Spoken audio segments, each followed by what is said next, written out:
welcome back to the mini weekend. I'm your host, Jack. Let's get into it, mini. Drink of the podcast. Excuse me. Before we jump into that, like I mentioned last night, I do owe you guys an explanation. The low and short of it, I thought I could be Superman last night. So, a quick story before we jump right into everything here. Today was December 12th was my wife's birthday. So last night, after she went to bed, I had a couple list of things that I was going to do to kind of decorate the house, clean up, that kind of stuff for her to wake up to before we inevitably both had to go to work, get the kid out the door, everything like that. And I had it up, and I want to say I announced it that we weren't going to do the podcast at about 11:15ish, and probably 2 or 3 minutes before I posted it, I had realized not only what time it was, but I had also realized I wasn't even halfway done with everything I wanted to get done with her. So in an effort to not be a complete zombie today for her actual birthday, and not look like a zombie in the podcast, I thought I'd cut the losses and get what I could done last night, obviously, for her, and come at you guys here during Thursday night football. So, yeah, with that, let's just get right into the thick of things here. So, tonight for our During the Podcast, we went with Olipop's Classic Grape. And if I'm being completely honest with you guys, I am shocked that I haven't had this flavor before yet. I feel like I have. And I swear every single time I go into,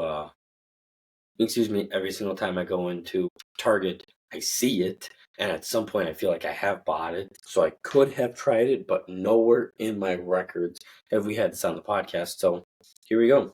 We got the Classic Grape tonight. And it's okay. It's obviously not as good as Sunday Purple by Northern Soda Co. But yeah, once again, those that might be new or don't know about Olipop combines the classic soda you know and love with prebiotics, plant fiber, and botanicals to support your microbiome and digestive health. Finally, a refreshing soda that's actually good for you. So they along with Poppy, kind of brand themselves as the healthy, just getting down from this sickness, or just congestion, so bear with me.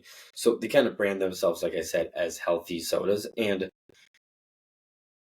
as far as the healthy soda is concerned, it's not one of my favorites, this one. But there is something nostalgic about grape flavor, I will say.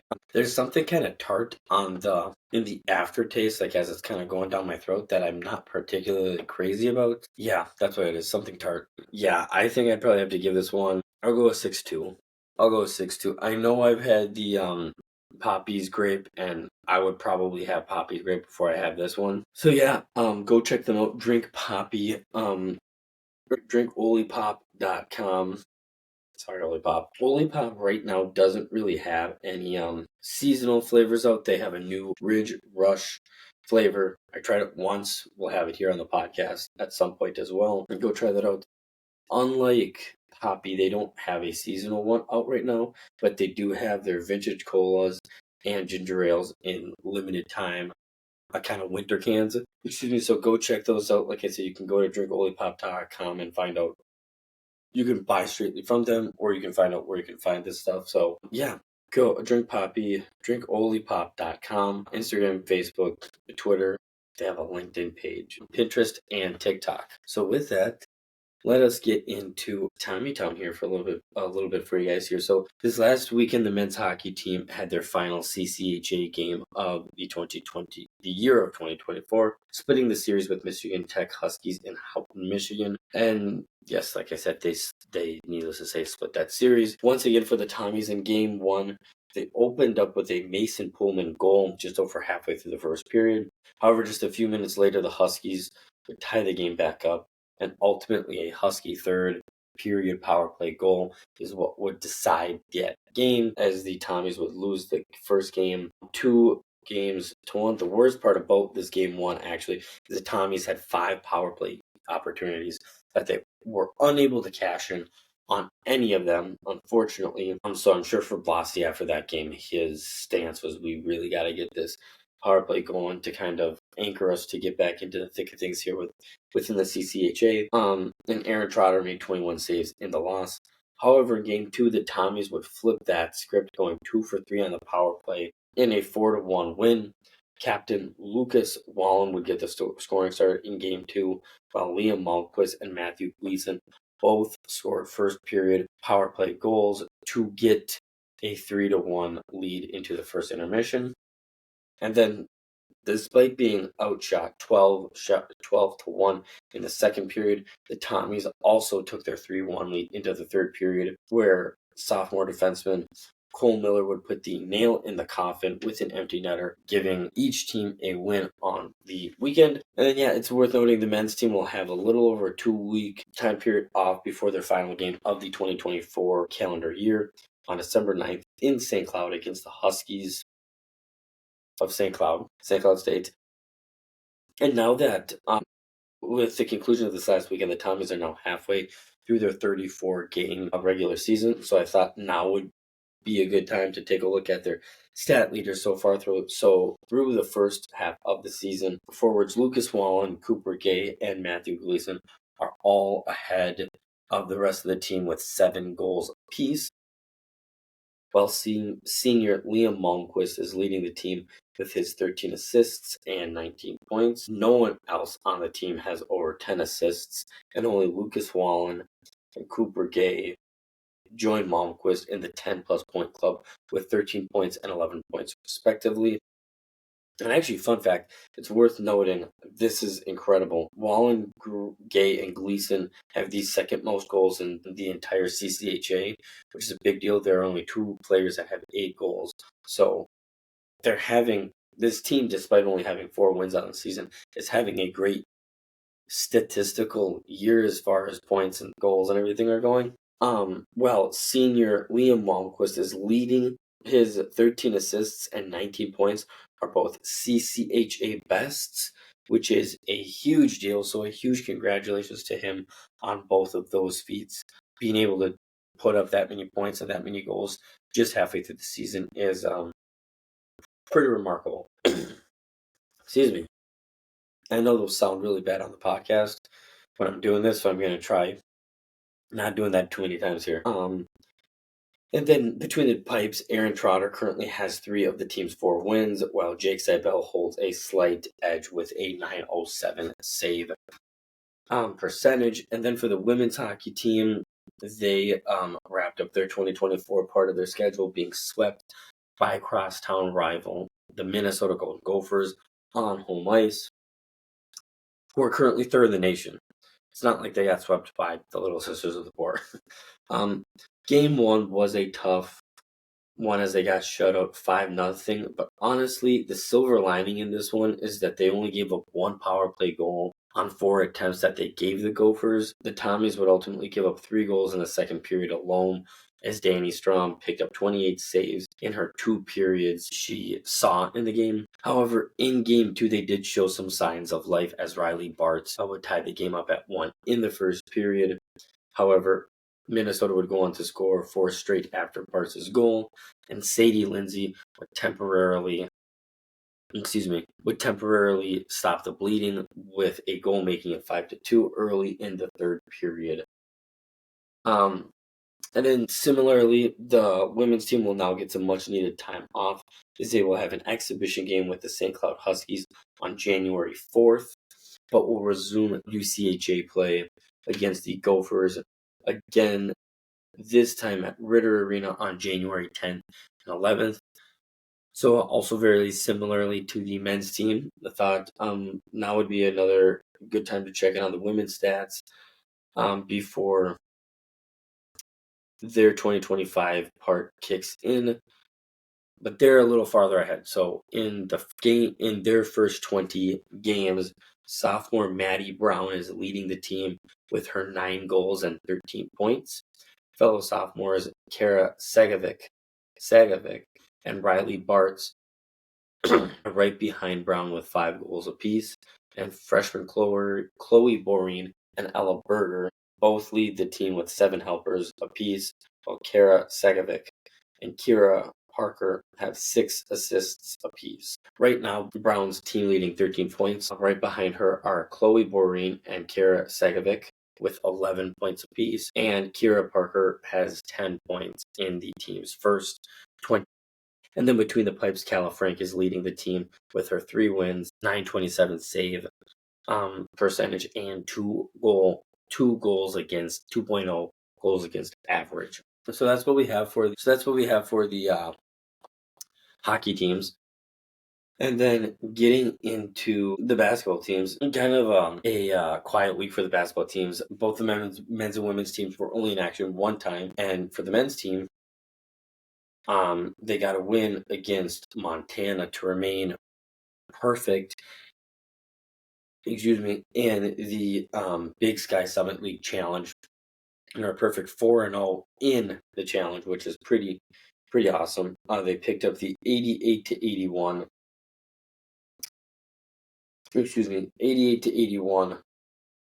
win against Montana, led by Kendall Blue's 22 points.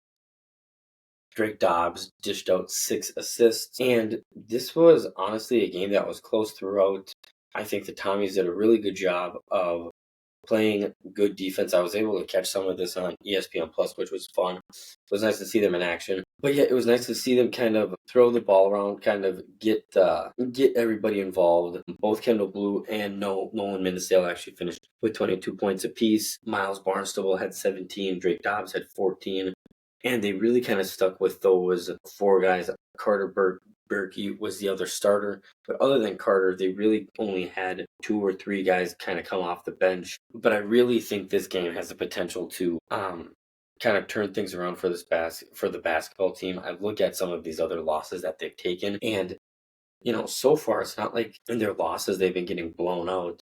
Milwaukee, they lost by 4. Wolford, they lost by 7. So those are 2 games that you'd really like to have back. And if you did, all of a sudden you're 9-2 now. So yeah, this basketball team very similar to the Wolves, just have to do a better job of closing out, those games that are close down the stretch. And they proved that here this last week against Montana, which is awesome. So for them, they'll be in action twice before the next podcast. They got Western Michigan at home tomorrow, the 13th, at 8 p.m. And then they will be hosting Crown College on the 15th at 2. And then that will wrap up their upcoming week. Excuse me. As for the women's team, they were unable to get a win this year in the Big Sky Summit League Challenge, losing to the Idaho Vandals by a score of 76-54. Idaho kind of jumped out of the gate with 22 points in the first quarter. But what was really alarming to me was the second quarter for the Tommies. They only managed 4 points in that quarter. They shot 11.76% from the field, didn't get to the line a single time. And only shot 2 3-pointers and missed both of them. So just really, ultimately a poor second quarter. And they just weren't able to get much after that. They outscored Idaho 70-15 in the third quarter and 19-18 in the fourth quarter. So ultimately that second quarter is essentially what dug them too big of a hole that they just couldn't come back from. And, sometimes that happens. And I think the thing this girls team has what their hats to hang on is you obviously don't want these losses to pile up too much, but they did start off so hot and so good that they already have some wins stacked up that all of these losses kind of look a little more smaller and not as big of a problem as they would in the last couple of years. Jordan Lamker led the way with 14 points. Sammy Opacek finished with 11. And Jade Hill, she's another, not that she had an awful game and not that she's the only one to blame, but both her and Joe Langben added 9 points, and they both shot a combined 8 for 22. And that's just unheard of. Not that they don't deserve to have off games and things like that. At the same time, this team goes, or I shouldn't say that. This team, a good indicator of how they're going to play is how Jade Hill does. She's kind of the foundation, the rock that kind of holds this team together. And she just didn't play very well. And that's fine. Everybody has off games. You see it in the NBA. You see it in high school. You see it all around. Guys and girls have off games, and that's okay. And you just got to bounce back and learn and figure out, okay, what went well, what didn't go well, and go from there. And then for the women's team, excuse me, like we've talked about in the past, they have essentially a similar schedule to the men's team. So they will actually be next in action in Shenneker on December 14th, Saturday, 1 p.m. for a game with Western Illinois. And that will be their only game for this upcoming season, or for this upcoming week. So that is what we have for Tommy Town. But before we move on to everything, we do have some news for our Gopher football fans. So within this last week, it was announced the Golden Gophers bowl game information. So they will be taking on Virginia Tech on January 3rd at 6:30 p.m. on ESPN in the, what's it called? I had it up here. The Duke's Mayo Bowl. The 7-5 Golden Gophers will be taking on the 6-6 Virginia Tech Hokies, and honestly should be a good one. This will be PJ Fleck's fourth straight bowl game. He didn't. The last one we didn't go to was in 2020, which was a shortened year due to COVID. Fourth straight, and this will be his sixth bowl game in his first 8 years as a head coach. So obviously, a huge deal. But you'd love to see this guy take that next step, like we've talked about with Sam. Like, you got to be able to. Sorry about that. You got to be able to win tough games, those close games. Again, you look at that Michigan game and you look at that Penn State game. If you were able to pull those off, that would have been the difference between being, what's that, 9-3 instead of 7-5, and maybe flirting with finishing the season as a 23rd, 24th, 25th team in the nation. But you can't really play that shoulda, coulda, woulda game, because it's no good for anybody involved. No good for anybody involved. Anyways, so yeah, huge congratulations to them for getting a bowl game. Once again, the consensus, unless you make the college football playoff, we're going to dive more into that, and there's no games for us to pick this week. It's just the Army-Navy game. Don't know too much about those teams. But yeah, as we get closer to the college football playoff, I think we're going to do a bracket challenge online for you guys to fill out, which would be pretty fun too, as well as we'll kind of treat that just like any other postseason for MLB, and kind of give our predictions on how we think things will pan out.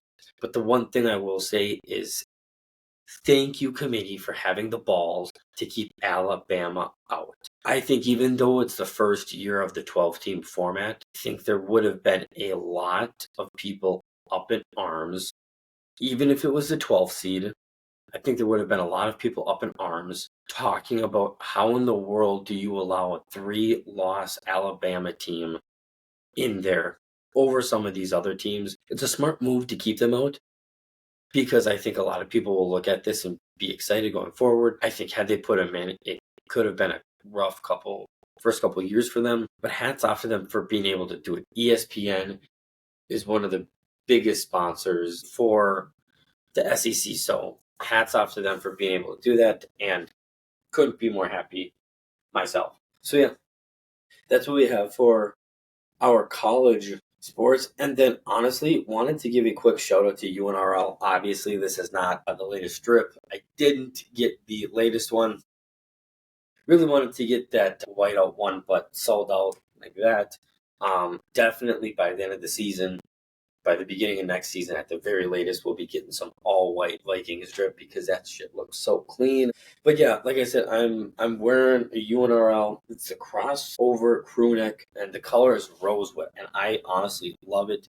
It's just like your typical sweater, but just like everything else UNRL does is super cool. There's like 2 pockets on the side that you can like zip down and use them as pockets if you want it for like a more of like a sporty look. Or you can zip them up, and the little zippers are so small on the side that you can hardly see them, or you can't really even see them unless you're right next to it. So yeah, you can do that for more of that sporty look. Or honestly, I wear this with some nice slacks or my nice pants from them or jeans to work. And, I'm one of, the nicer ones dressed. So you can kind of, just like everything else they have, which is awesome, you can kind of dress it up, dress it down. I really like it. Really easy neckline, nothing too bunchy, nothing too, flimsy, washes really well. And yeah, so go check them out, UNRL.com. A lot of great stuff. I would say they're the premier leader for athleisure, specifically in Minnesota as well. But I think with these latest um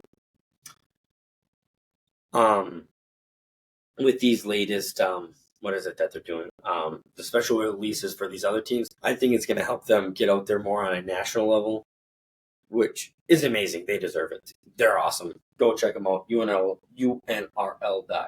And yeah, you can find them on Facebook, X, and Instagram. Weirdly enough, they have a LinkedIn profile as well. And then, so kind of getting into our professional sports, I'm going to be honest with you guys, I didn't have a ton of things to talk about as far as the Wild and the Wolves were concerned. I did have quite a bit of stuff for us to talk about in terms of the Vikings and the NFL, as we're, good God, coming to the last couple weeks of it. But a couple of things I did want to talk about, I'm sure, because again, we got the Thursday night game on here, and are also flipping back and forth between the Wild game. They're not looking good right now against the Oilers, but again, I'm okay with that. Like, we've talked about this in the past, like, the good teams go on winning streaks and pile up losses and kind of stick within that 500 range, a couple games above, a couple games below. And truthfully, even if they don't end up coming back and winning this Oilers game, looking ahead to their next couple games, as long as they're not losing to Edmonton, Philadelphia, Vegas, Florida, Utah, and losing 4 or 5 games in a row, I'm not at all concerned about them losing a game or two here and there. I even look at, before we move on with everything, one of the things I wanted to talk about was a little bit about that game, their first game that they had in Utah. And look, I'm not saying there's a lot of horseshit teams in the league, and I'm not saying the league is also riddled with a bunch of amazing teams, but let me just take you on a brief recourse of what happened in this game. So they got down in the first period. And 1-0. Scored 2 goals in 36 seconds in the second to give them a 2-1 lead.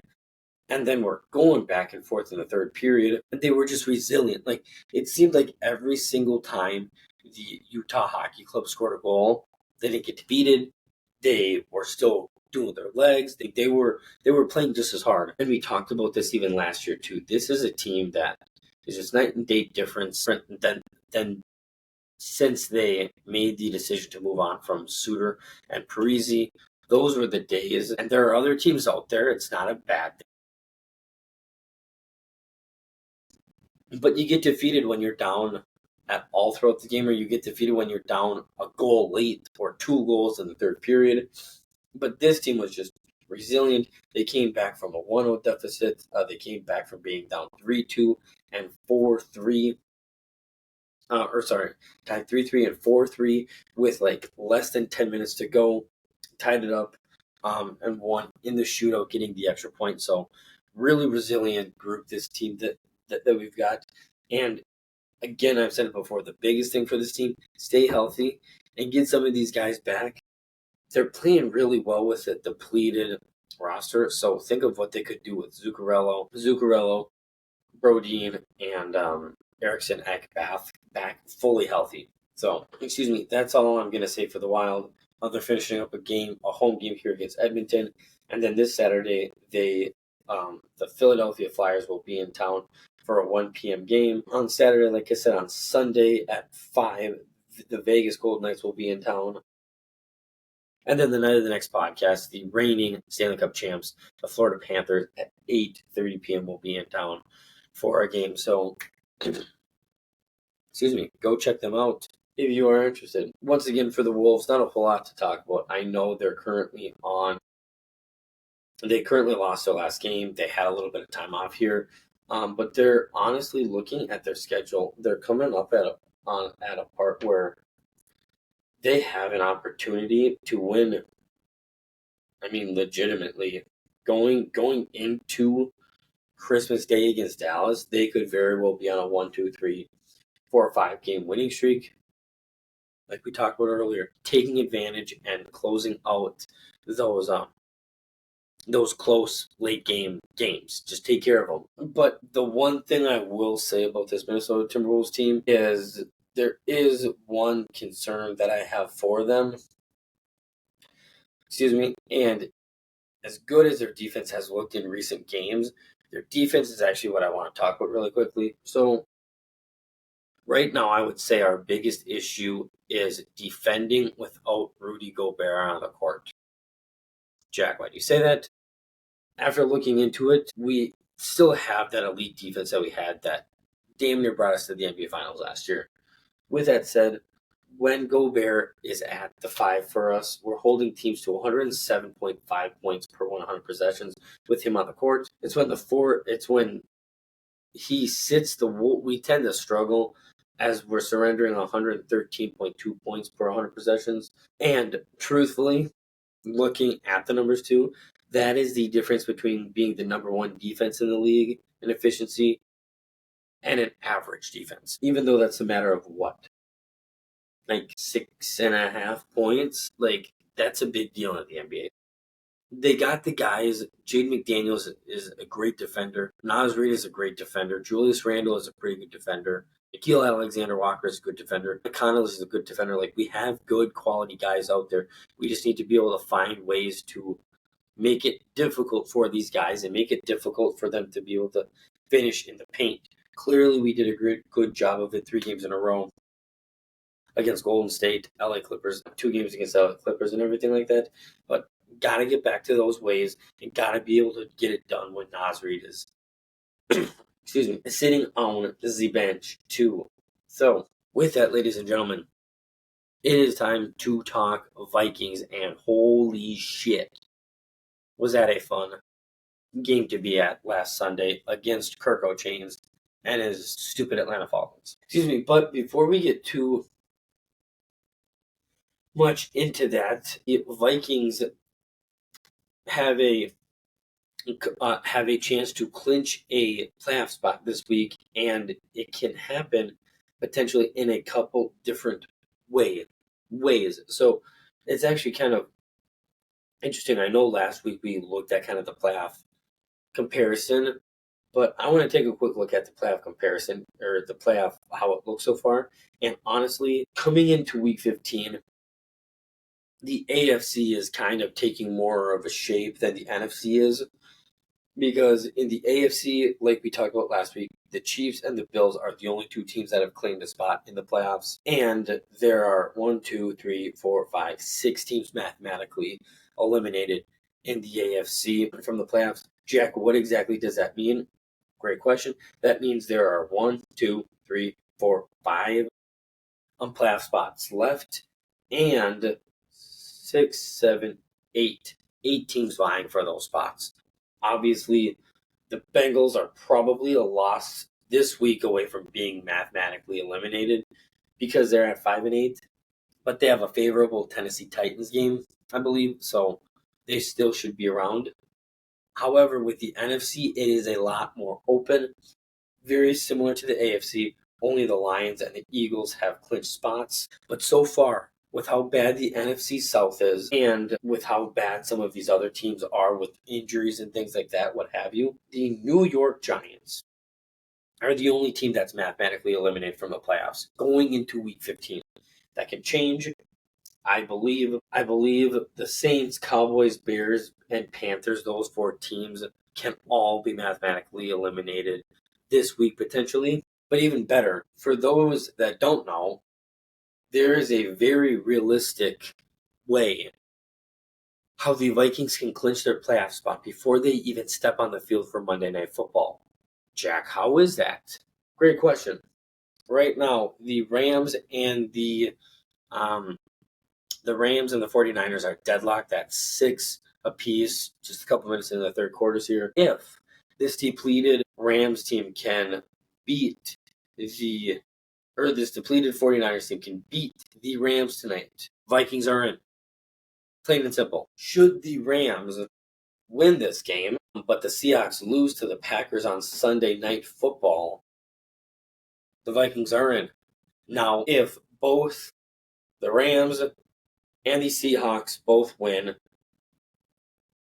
the Vikings can take a business all by themselves, beat the Bears on Monday Night Football, and they are in. Now, this game is ugly as fuck. I would love to see, just for the sake of comfortability, sigh of relief, get in, a lot less to worry about, and everything like that.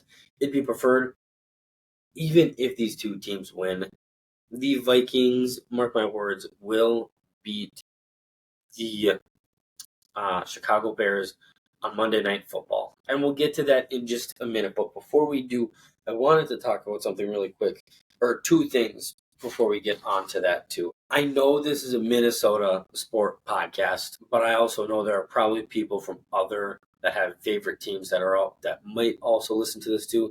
And if you're a Green Bay Packer fan, this is no way, shape, or form attacking you. But essentially, with 4 games to go, as a Vikings fan, there's a sense of relief that the NFC North is now essentially a 2-team race, with the Lions beating the Green Bay Packers on, what was that, Thursday Night Football?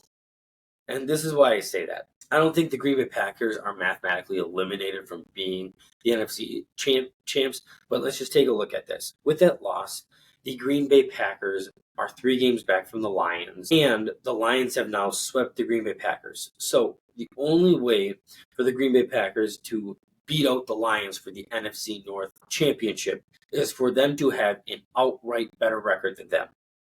Right now, if they win out, they can go 13-4, which is great.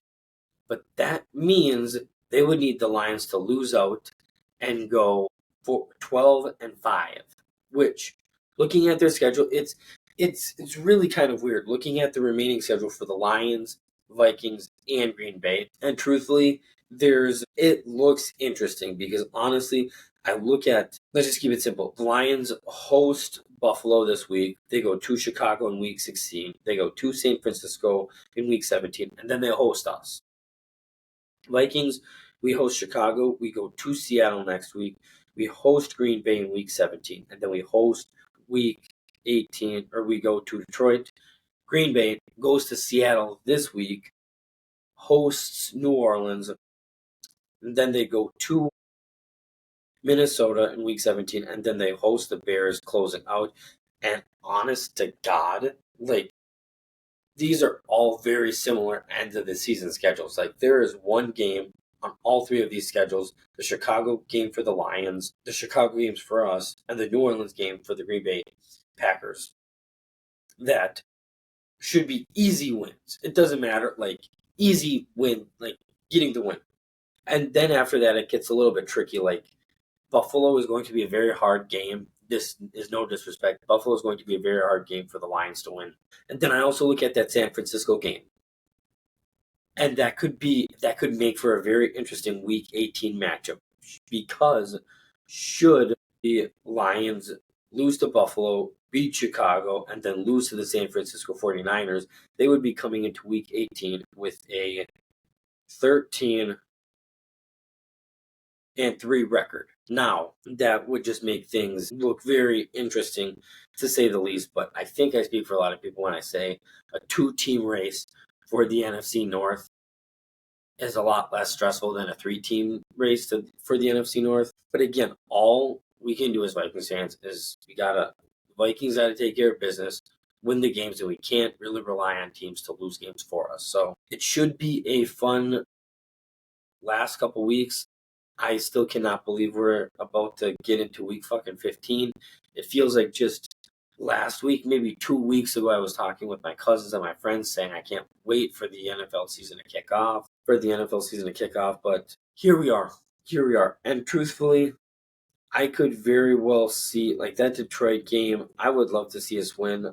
I could very well see us heading into that Detroit game with a 14-2 record. I really could.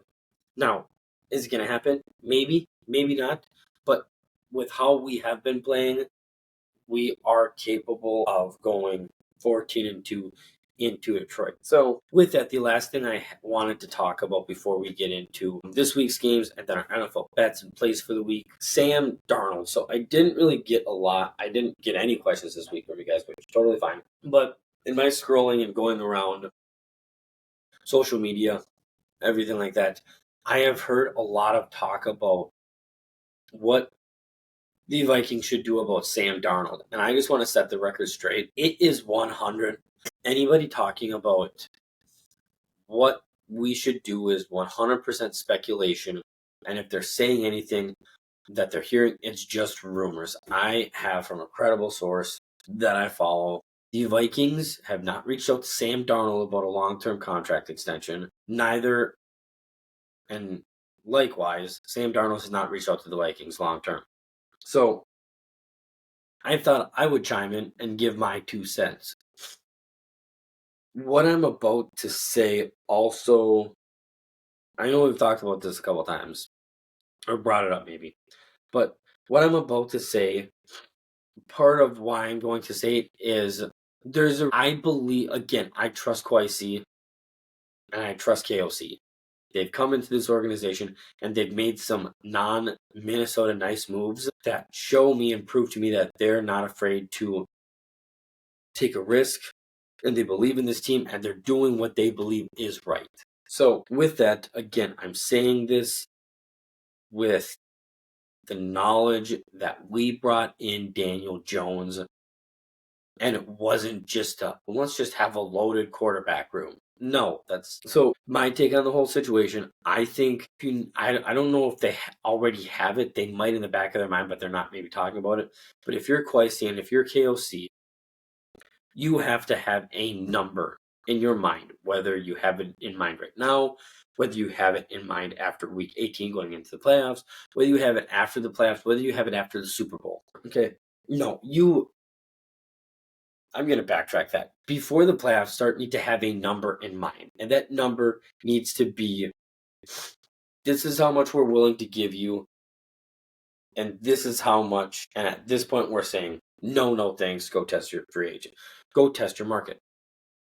And the reason I say that is because even if Sam Darnold brings us to the Super Bowl, even if Sam Darnold wins us a Super Bowl, I'm not going to use the word wasted like some people are, but we used a 10th overall pick on JJ McCarthy. We believe in this guy. He's going to be our guy going forward. Now, I'm definitely not saying kick Sam Darnold to the curb, because if God forbid he does bring us to a Super Bowl, or if he wins us a Super Bowl, you have to go to him and essentially tell him, look, we would love to bring you back. It would be amazing. You did what you had to do for us, but also telling them you have to understand we have other guys we got to pay. Like, if we give you the money that Baker Mayfield, Geno Smith, some of these other guys are making, we're not going to be able to have the defense we had this year to be able to compete next year. And that's why I say that, because and I don't know what's going to happen. I'm not a mind reader. I don't know the future. But should it happen where Sam Darnold says, I don't want to take 15 million, 16 million a year. I want to test my market. Fine. Now you have that comfortability of Daniel Jones has been in your locker room. He's been around the organization. You signed him to a minimum deal because the Giants they bought him out. They're paying him $20 million next year. So you bring him in on a minimum deal. And then you have him and Darnold kind of fighting for the start spot until JJ McCarthy shows and proves to you that he's the guy going forward. Again, this is not a slight at Sam Darnold, but part of the reason I say you need to have a hard number is because, and this is going to sound not appreciative of what he's done for us this year, but if you look at him in the past, he has revitalized his career here, no doubt. But a little what I've seen shows me he works well when he's put in a good position, or when he's put in the offense to thrive. Okay, when he has weapons and when he's in a good scheme, he can do great. But you look at the Jets, he was awful. He didn't have anybody around him, and he was awful in Carolina. So I think as great as a quarterback as he is, I think he's looking this good because he's in a offense that caters to his strengths. And I think if you were to put him in a different offense right now, week 15, another team, I think he would look average at best. Right now in our scheme, he's playing at an MVP caliber level. He just threw fucking five touchdowns against the Atlanta Falcons. Not the world's best team, but 5 touchdowns is a lot of fucking touchdowns. So yeah, that's my take on the whole thing. Like I said, I would love to see Sam Darnold bring us a Super Bowl, but I think in no circumstances, and I don't see them doing this, but I think in no circumstances, if you're Kwesi or KOC, do you write the guy a blank check?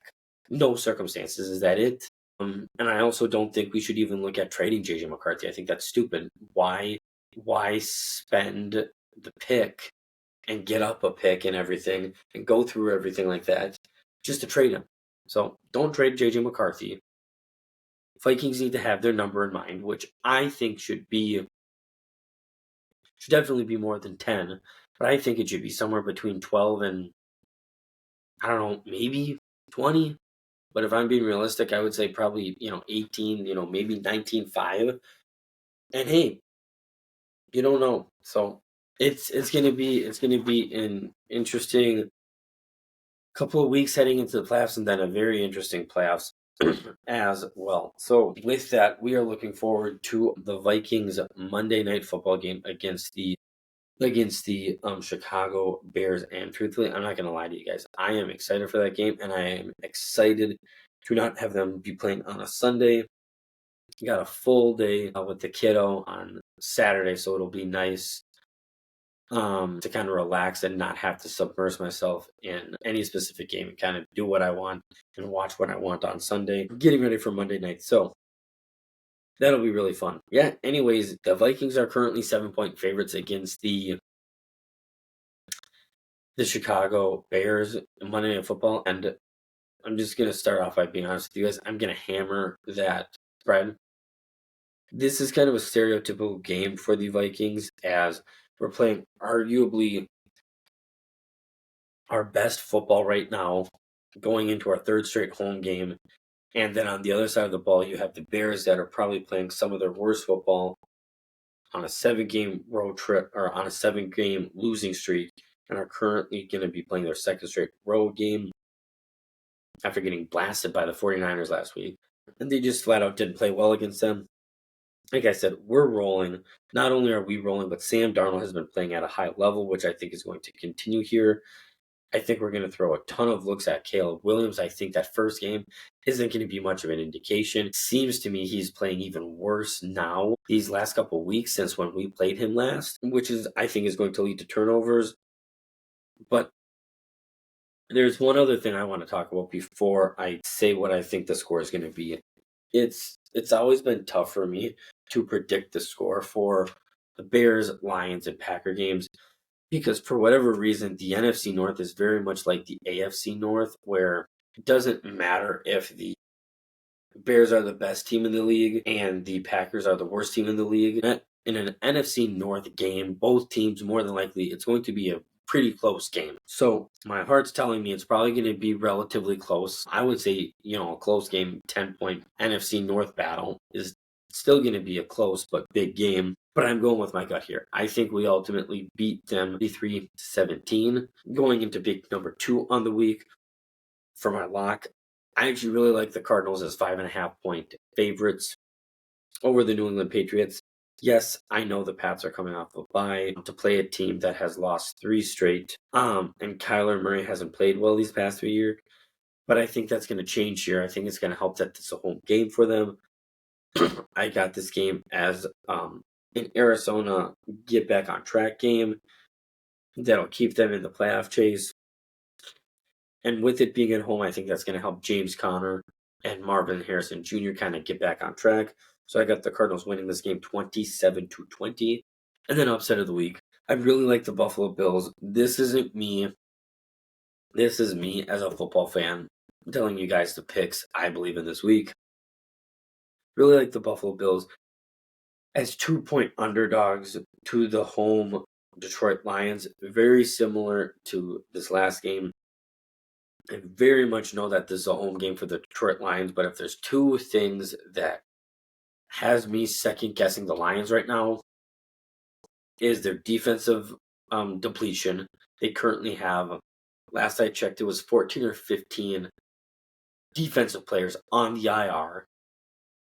So at some point, that defense is going to break, not break for good, but show signs of being depleted and show signs of not being elite like they did when they had all their starters. That and Dan Campbell, I think, is just too aggressive, and I think at some point that's going to bite him in the ass down the stretch or in the playoffs. But I think in this game of the week, it's going to feature two high-scoring offenses with both MVP caliber quarterbacks in Allen and Goff. Like I said, I think both defenses have some issues, which should make this one a shootout, in my opinion. And even though the Bills are playing consecutive road games, which isn't easy, I do think they find a way to pull off a small upset behind Allen. He is playing really well, like I said, MVP caliber. I think coming into Week 15, if I had a vote, I would vote Josh Allen as the MVP. So yeah, I got the Bills actually winning this one, outright, 38-34. So then wrapping up our last couple things for you guys. In-game predictions offensively, I kind of like what I saw at the end of the game there with Cam Akers and Aaron Jones. It was unfortunate seeing Aaron Jones have another fumble in that Atlanta game, but that leads into my offense prediction. I think Aaron Jones is going to flirt with 1,000 rushing yards on the season and finish the game with 100+ rushing yards and 0 fumbles on the day. And then very similar to what I alluded to and talked about in my pick for the Vikings game, I think defensively we're going to force at least 3 turnovers. Very similar, like we did defense, special teams, 3 turnovers. Very similar to what we did in that Atlanta game. Like I said, I think Caleb Williams he doesn't have the chemistry with some of his receivers and some of his backs like people thought he would at this point in this season, and he just doesn't. Which it's unfortunate. You hate to see a guy with that much anticipation playing like crap. But once again, like I said, I think that first game isn't going to prove a whole lot of what's going to happen here. I think we'll get to him. We'll get pressure on him. I think he's going to make some errant throws. And truthfully, I think if they're starting quarterback this year, they're in an interesting spot where if they had a good quarterback that they trusted, like a young Aaron Rodgers, or not young, but like a young, good player, I have a feeling they would take him out.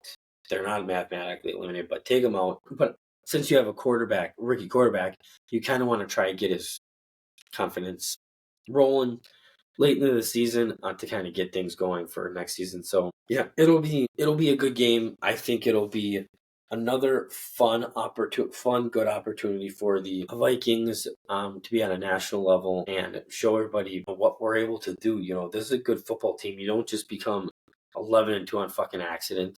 Nobody has ever said and will never say the Vikings are a lucky team. If you hear somebody say we're a lucky team, it's because they're salty or wish that their team was doing as well as we are.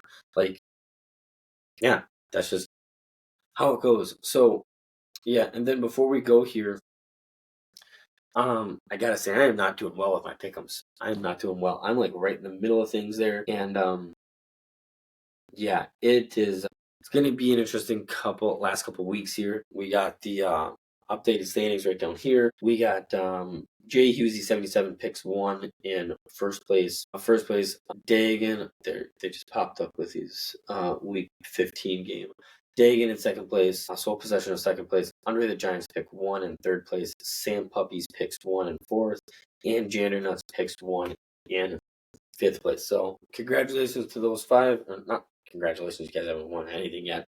But you guys, those 5 guys, Caitlin's right there with over 1,000, but it's going to probably more than likely, unless something happens, going to be a combination of those 5, those 6 within the top 5 there for prizes and stuff like that. So that's our bets. And then last thing, like we do every single time, Vikings, Minnesota, for the Vikings games, it's not just for the Vikings team.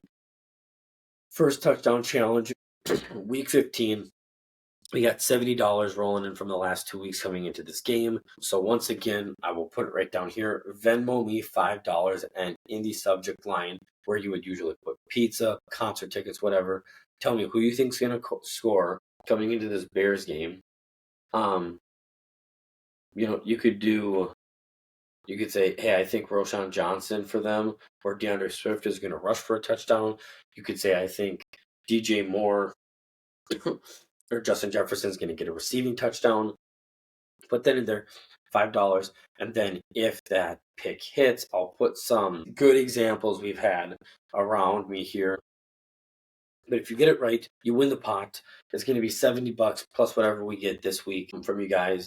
And it's either yours or you split it. So if it's a $120 pot and $120 pot and two of you guess it correctly, each of you are getting $60. So yeah, that's what I got for you guys this week. Can't wait for an exciting Monday Night Football game. Till next time, man.